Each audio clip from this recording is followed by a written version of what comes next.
mode. Okay, so I just want to give you guys a quick few reminders that the Kansas City registration, the $99 is done, and it did not jump to $169. It is now $129, which is great. So it didn't jump a ton. It jumped $30, and that is open until May 1st, and then it will go to $169. So really keep working and calling your team members that haven't committed yet. You can find that in your back office on the right under event registration. There's still so much time to get people there. So, and I know a lot of us can drive to it as well. And then a reminder, do not ever forget the Pacesetter program when you're talking to and doing the Go for No program, when you're talking to new people interested in the business, letting them know in those first 3 months they can get their money back and then some with that Pacesetter program. The influencer program till the end of June, the 1, 2, 3, 2 distributors a month, 3 customers a month, or you can have it cumulative by the end of June. And then Ireland wrapping up at the end of April. And then also the Go for No. I have the Zoom from last week under promotions in Team Act, as well as the spreadsheet. And then I'll remind people week to week what week is theirs. I'm having so much fun with that. So I'm excited to talk to you guys about that. And the Physique Challenge starts March 1st.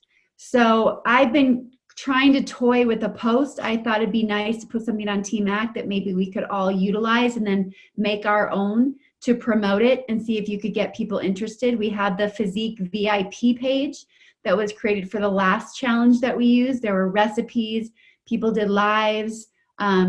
So I'll work on that and then post that on Team Act tomorrow to give you kind of an outline of what you could do to maybe attract people to utilize the new products. And if you've been utilizing them as well, or you know somebody that has, maybe using their story in that post to attract people to want to be a part of that challenge. $5,000 up for grab. Okay, so I have been wanting Des on our call for a very long time. She's such a special person. I know most of you on this Zoom know her very well, but I'm still going to do her little bio. So she grew up in a home where nutrition and health and wellness were very important, and she studied pathobiology in college. She's always loved learning about the body and how it can heal itself. She's practically a doctor. She then went on to cosmetology school and did hair for 15 years before retiring to do Lifevantage full time. But this woman is busy. She has a passion for God, health, and for helping others to feel better and to live their best life. She's a Lyme disease survivor and has learned so much through her journey as well as her child's journey with cancer. So Des, I don't want to make it all about health and wellness tonight too. I always like to, when I bring people on, really try to teach my team through how you got involved, how you were approached. So I'd love to just kind of dial it back and have you tell us how Michelle approached you about the business in the first place. You know what's so funny about it is actually she didn't. That's what the crazy thing about our story is that, so they kept coming to kind of to Wyoming, or because, they're from Wyoming, and they would come and visit like every summer or something. They would come to town for a couple of days, and they were actually very kind of mysterious about what they did. Mike and I never quite knew what they did, and they would just come and hang out. And who doesn't love Sean and Michelle? So you just yeah, come over. And we would just sit there and they never said anything really about what they did. We just knew that they were able just to come whenever they wanted, and that they had this freedom. And obviously Sean wasn't doing the job we thought he was doing before.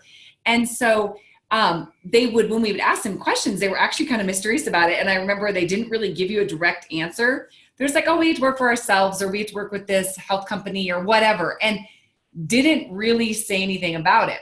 But I remember I asked Michelle, because her health was really struggling. I remember at our 10-year reunion. And so I kept asking her, how are you feeling? She's like, well, because of this company, my health is completely different than what it used to be. And so it was just weird. They were actually more mysterious than anything. They didn't really give a lot of details. And they would always, I think when I would ask them about what they did, they would kind of, like we say, push it back onto us and ask us questions.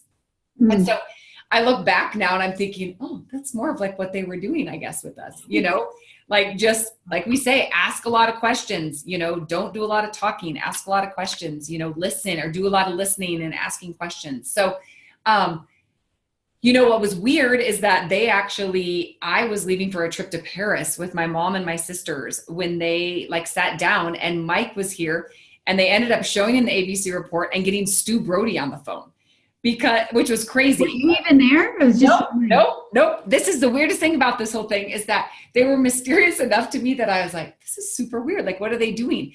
And so Mike, as I was leaving, I remember, for Paris, he's like, Sean and Michelle want to tell me about their business or whatever. And so they obviously had talked a little more, and they knew. So they started telling Mike about it, and they started talking about peer-reviewed studies. And Mike's like, I have a peer-reviewed study that I helped publish for one of my doctors in Minnesota. And so Sean and Michelle did not try to explain anything to him. They instantly said, hey, we want you to hear about this from our good friend Stu Brody. And Mike says, I remember saying, no, I don't need somebody else to explain this. And he says, Sean just handed the phone, called up Stu, and he kind of talked for a while. And then I looked at the ABC report, and it was really weird. I messaged Mike and I said, I think I'm going to become a distributor. I literally wasn't even involved in the conversation, which is really crazy. So I'm one of those weird stories that isn't really your normal, how did you get involved?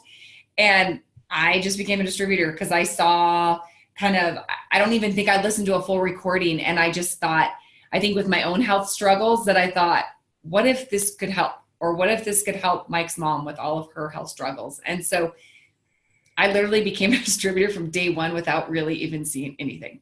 And I take it you guys trusted Sean and Michelle fully.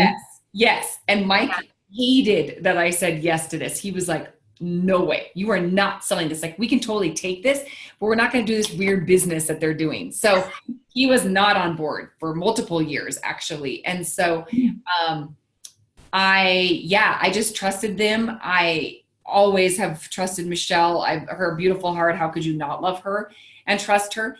And Sean, to me, was always just in trouble all the time in high school, but really intriguing and super smart. So I remember thinking I guess I'll, listen to him. So I'm not your normal, I guess, how I got enrolled distributor. I love, though, how you shared with us that, they shared the ABC report. They had Stu Brody on standby. And even though Mike told them he didn't need to hear from somebody else, he could have just heard it from them, they were like, nope, and let Stu do the talking. Let Stu do the work for them. And we know today, they still do that, right? So that is a really, really important lesson. Because even though people think they don't need it, when they get it, nobody is ever upset about it. They're grateful for that. Yep. So I'm assuming they don't do a lot of follow-up with you. No, and which is so funny is it was weird because I'd never been to a home meeting. I was the only one in Casper, in Wyoming, but in my area. So I was kind of one of the first. So it was one of those things that I think I just trusted them enough. And I was like, I don't know how I'm going to do this. And I don't really want to do this, but I guess I'm going to do it. And so I don't know. I remember that I had them do FaceTime, they would FaceTime in or Skype in, and I would just get people there and they would just do the work because I didn't know anything.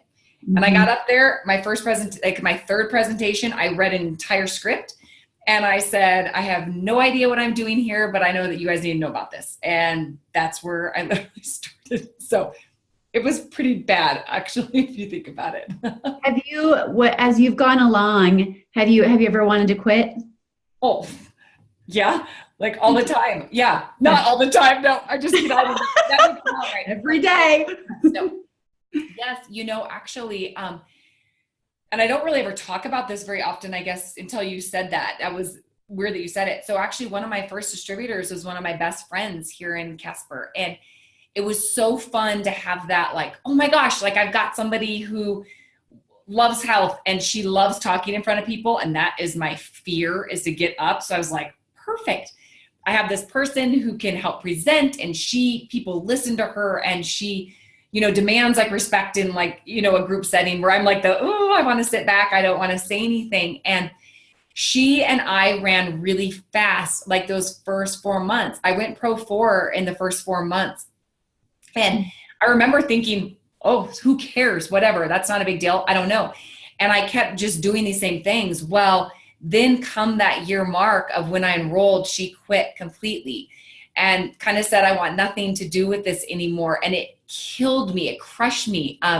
She had like 9,000 in volume, and she was just like, I don't want to do this anymore. And I think the friend part of it is what killed me, is that she didn't want to do this, but it honestly was I wanted to quit. Like I literally thought, she's my go-to, like my wingman, like we're doing this together. I don't want to do this by myself. Like I want to take these products, but I didn't need another job type thing, I guess you would say.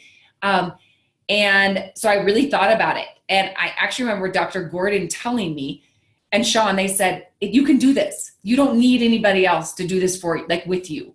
Like you can be a leader and you can do this. And, you know, I lost a ton of volume over like the next year. It was just kind of that leg that you think you're getting this momentum, but then all of a sudden it's gone. And that leg now is about $500. And so it just kind of goes to show, like from 9,000 to 500, you know, in just a short, like couple of years essentially. And so that was a long answer, but I really wanted to quit because I didn't think, I can't be a leader. I can't lead people. I don't want to show people how to, I can't do this. And so I really kind of started rebuilding about 14 months into joining, or kind of started. And I remember meeting you, and you were one of those people that it was you that said, you can do this. And it doesn't have to be as fast as somebody else. And it can be at your own rate, your own pace. It doesn't have to be, you know, like I always look to Sean and Michelle and I'm like, I don't get it. Like, how did you do this in 17 months? Like, I don't get it. And so, but then I remember thinking like, I don't have to get it. Just go and share this and bless people and stop making it about you and your feelings of being hurt and feeling let down. So, but there's been, you know, times where I thought I'm on this little island and nobody's going to get it in my entire town. And, you know, and then they got it. And it's just like, now it's kind of like you're seeing people like Carrie, who was on our Zoom, who just, you know, have been blessing our community with new distributors. And so I love it. So even when you felt like, even when you felt like quitting and when she left and all that stuff, I mean, well, from what I remember too, you never stopped showing up. Like you never stopped attending events and going to things. And that's probably why others believed in you while you didn't believe in yourself. And you were able to have those conversations to keep you going forward, right? Oh, definitely. I would say if you weren't plugged in or going to events and hearing other people's struggles and things like that, then you just assume that, you know, either, you know, for me, it was like, no, I can't do this. This is not what I'm meant to do. But I knew that God had a bigger purpose for this. And I think, you know, it was that listening to things over and over again and hearing people like you talk and saying, you know, you can do this. And it's okay to be scared, and, you know, getting those no's over and over again. And I had to get over that for sure. And so I had to listen at these events and things like that and listen to them saying, you're going to get no's, and that's okay. Like, you're supposed to be getting no's. That's just building, that's just building up your, you know, belief and your thick skin in this, because it definitely, I've had to change the thinness of my skin. Yeah. For sure. And what do you think has been, I didn't tell you I'd ask this, sorry. I'm kind of putting you on the spot, but what do you think has been like your biggest source of talking to people? Is it like social media tactics, or is it more one-on-one, or is it more home meetings? What do you do most of? I would say, you know, in the beginning, it was all kind of more home meetings because technology was not my friend, and nor I think, you know, technology has changed so much over the years. But I would say majority is honestly home meetings or one-on-ones, person to person.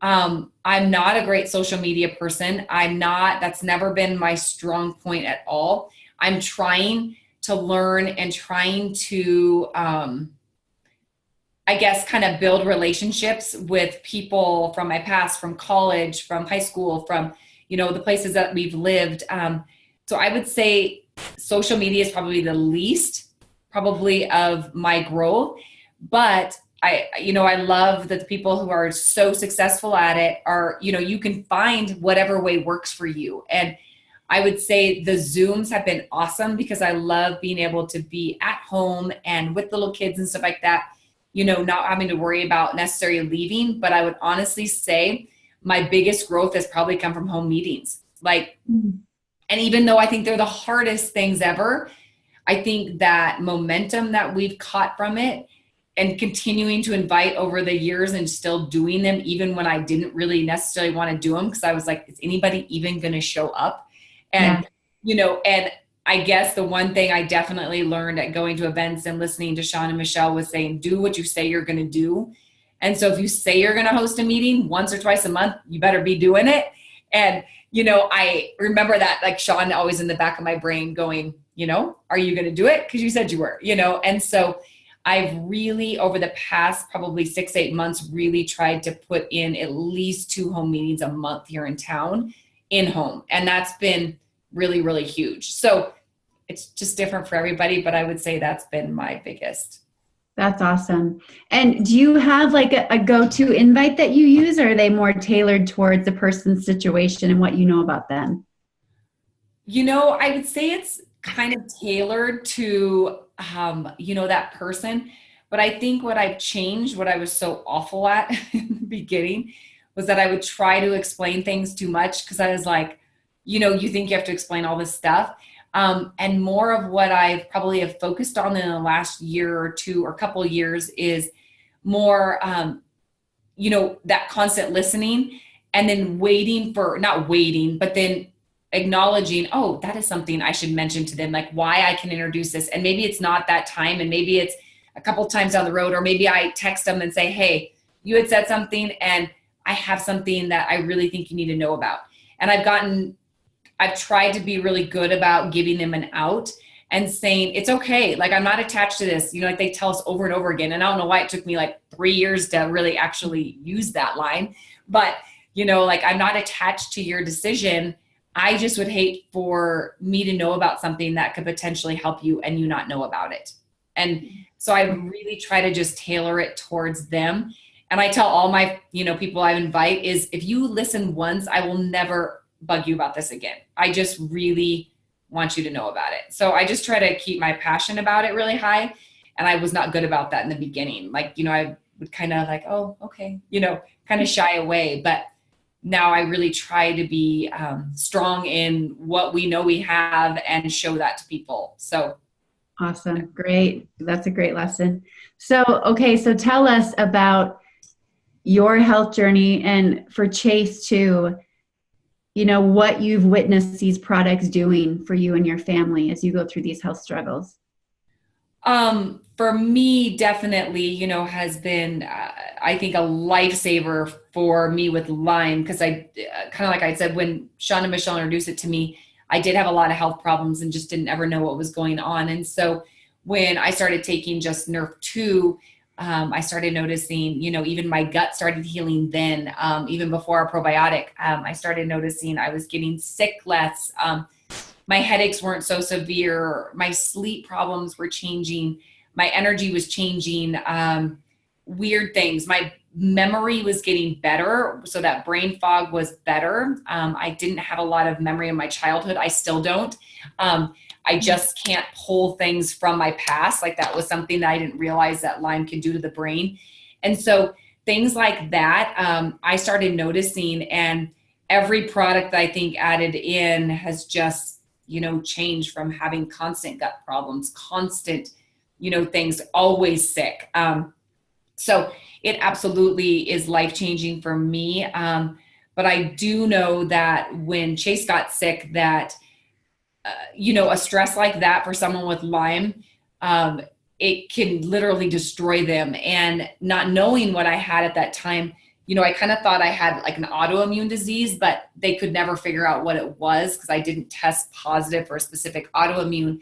And so when he got sick, I truly believe that if I didn't have these products on board, that I would have been bedridden, like a lot of the Lyme people that I talk to now, that a major stress like that, your body just can't handle. And so I love, knowing that I think these products help prevent that domino effect in the body of when something goes wrong. It's not like we're not going to get anything. It's just that my body was able to handle an extreme amount of stress. And yes, my symptoms got really bad after a while and certain things started happening to me. But I believe any mom under that stress would have crazy things happening to her body, and her hair would be falling out too. And her, she'd be losing weight, and she would probably have back pain, no sleep. So I think Axio and Protandim literally took me through his, all of his rounds of treatment. So, and for him, I've talked over and over again on it that I believe that he is a very different person than he would be without these products. And I tell people that with cancer all the time, like if you had something that could help you with just a side effect of the treatment you're going through alone, is it worth knowing about?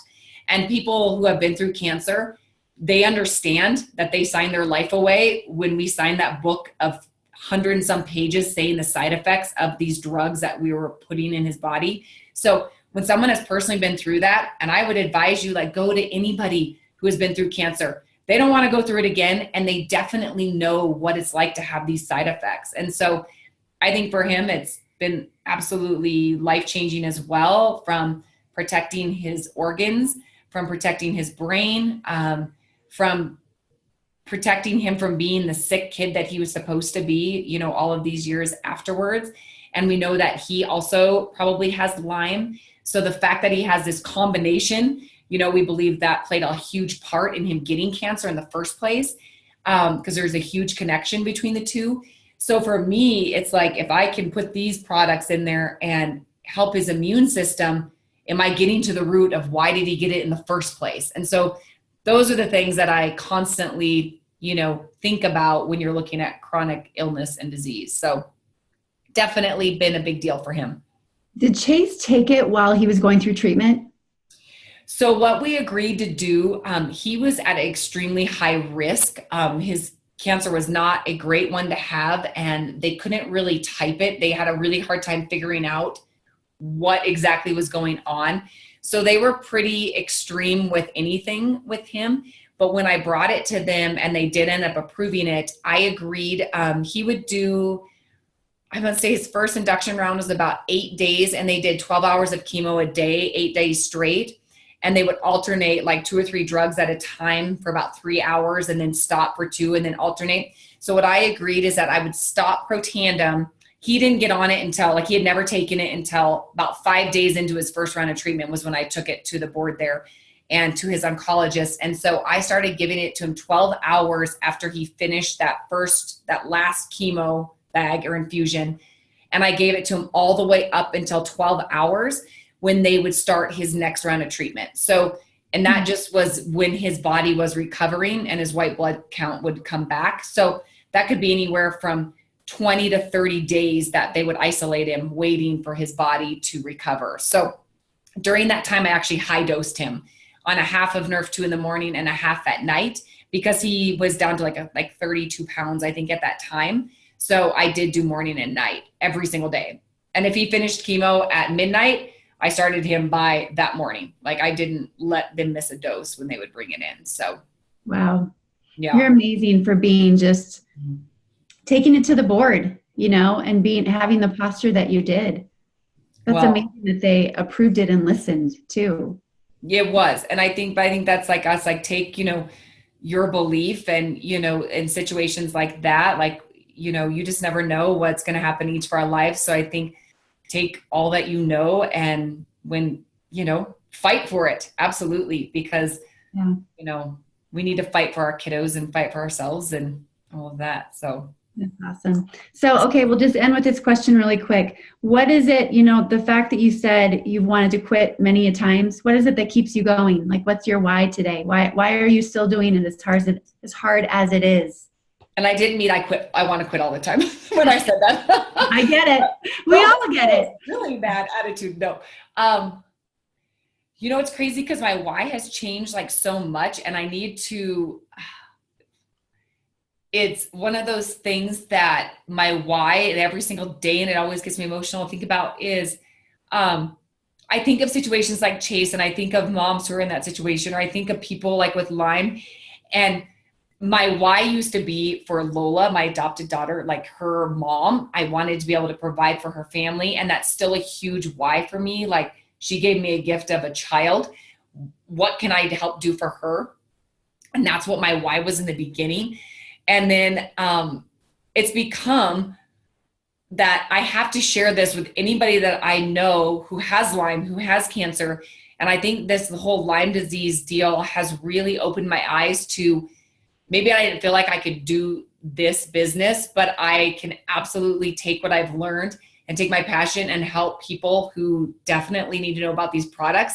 And during that, then I just get blessed with a great job that I get to stay at home and help people. Mm-hmm. And so my why is forever changing, and I need to sit down and figure out exactly what that looks like right now, because it has changed so much. And I've had to do so many personal growth things to even get to here and stay, like you said, stick doing this or stick with it. And now I know that through the things that I've seen in this company that I won't stop, because there's so many people out there that are suffering from so many different things and have to know about it. So I feel like if I can just change a handful of people, their life, then it's absolutely worth the no's that I've gotten for the past 6 years and feeling like a crazy lady. So really like a crazy lady.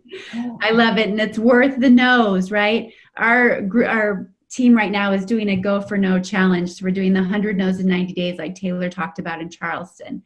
And there's frustrations with it for everybody, getting those. But again, all those no's, gosh, when you get those yeses, it just makes it all the more worth it. So thank you so much for sharing with us, Des. Well, sorry, I'm not a ton of help on that. No, everything you said, your heart is just so beautiful, and that's why I wanted you on here so badly. So I'm going to stop recording here, and then